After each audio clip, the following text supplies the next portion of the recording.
Ya, untuk rektangular koordinat, saya akan jelaskan jika pertama, sebelum ke rektangular koordinat, saya gunakan terlebih dahulu dua dimensi, yaitu X dan Y. Kemudian, saya memiliki lintasan dari partikel P ke arah X. Namun, gaya yang bekerja pada partikel P, misalnya ini partikel P, gaya yang bekerja itu ada ke arah, pertama adalah F1, memiliki theta 1, kemudian ada F2 ke arah X, dan kemudian misalkan ada F3 di mana theta 3 dihitung dari kuadran 1 seperti ini.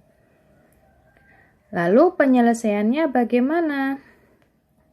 Nah, jika saya memiliki lintasan yang seperti hitam, yaitu searah X, sejajar dengan sumbu X, maka sebenarnya nantinya jika kita menginginkan partikel ini bergerak secara rektilinier,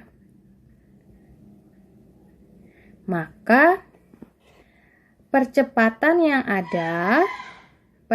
dari partikelnya itu juga harus ke arah X, searah lintasan. Karena di sini lintasannya sejajar sumbu X, maka percepatannya harus ke arah X. Sehingga persamaan yang digunakan itu adalah sigma F ke arah X itu sama dengan M dikali dengan percepatan yang ke arah X. Karena kita menginginkan partikel P ini bergerak rektilinier, di mana lintasannya sejajar dengan sumbu X. Berarti partikel hanya memiliki percepatan ke arah X. Nah, sebelumnya kan sudah dikatakan bahwa besaran gaya dan besaran percepatan ini merupakan besaran vektor.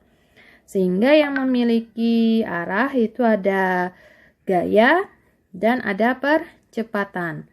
Nah, artinya karena di sini saya menginginkan partikel bergerak ke arah sumbu X atau sejajar dengan lintasannya, maka percepatannya harus ke X. Maka berapakah besar-besar gaya yang harus digunakan supaya nantinya partikel ini hanya bergerak ke arah X saja? Nah, maka persamaan yang digunakan sebenarnya yang pertama adalah sigma Fx sama dengan Max, dan yang kedua adalah sigma Fy, ya, karena kita lihat F1 dan F3 ini memiliki komponen vektor ke arah X dan Y. Maka kita punya sigma Fx dan sigma Fy. Namun berbeda pada persamaan pertama, karena kita tidak menginginkan pergerakan dari partikel P ini ke arah vertikal, maka mengartikan bahwa saya tuliskan dulu di sini MAY. Nah, karena kita tidak menginginkan ke arah vertikal, adanya pergerakan ke arah vertikal, maka AY-nya ini harus sama dengan 0. Atau bisa saya tuliskan sigma Fy-nya akan sama dengan 0. Nah, maka gimana penyelesaiannya?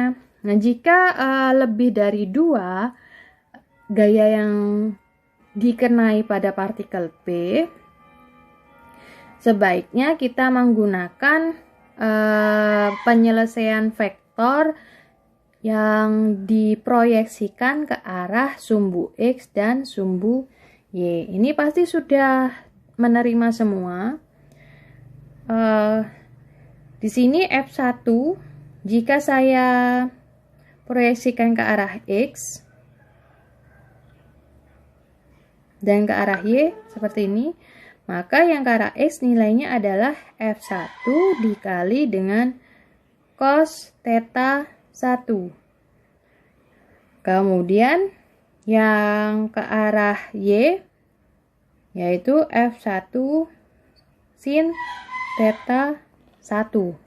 Nah, kita mengingat kembali, jika semuanya dihitung, sudutnya itu dihitung dari kuadran pertama, semua gaya-gaya yang ke arah vertikal itu adalah sama dengan sin theta. Sedangkan gaya-gaya yang ke arah horizontal itu langsung cos theta. Nah, itu bagaimana? Nanti kita akan bahas di diskusi. Jika masih ada yang bingung, silakan ditanyakan. Jika tidak ada yang bertanya, maka akan saya lanjutkan. Seperti yang tadi saya bilang, theta 3 ini dihitung dari kuadran pertama. Sehingga yang ke arah horizontal itu langsung dikalikan dengan cos. Sedangkan yang ke arah vertikal dikalikan dengan sin.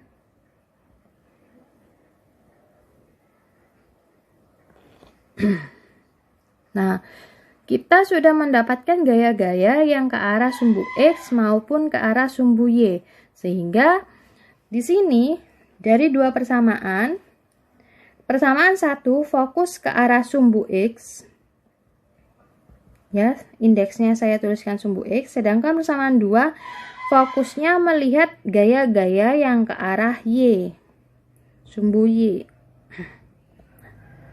Di sini yang ke arah X itu ada F2, kemudian ada F1 cos theta 1, dan ada F3 cos theta 3.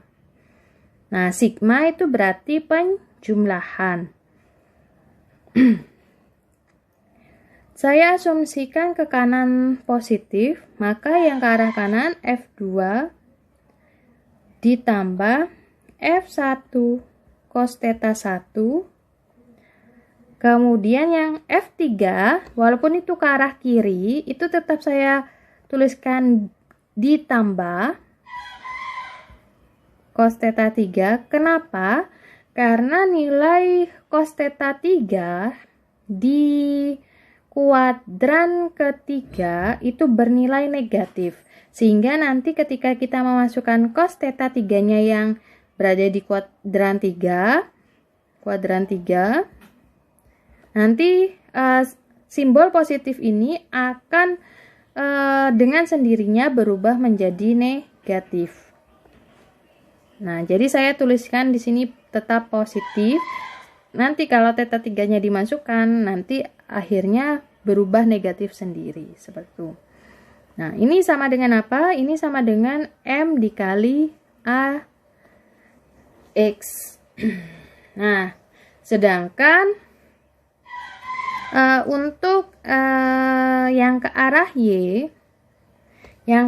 Y, ada F sin theta 1 dan ada F3 sin theta 3.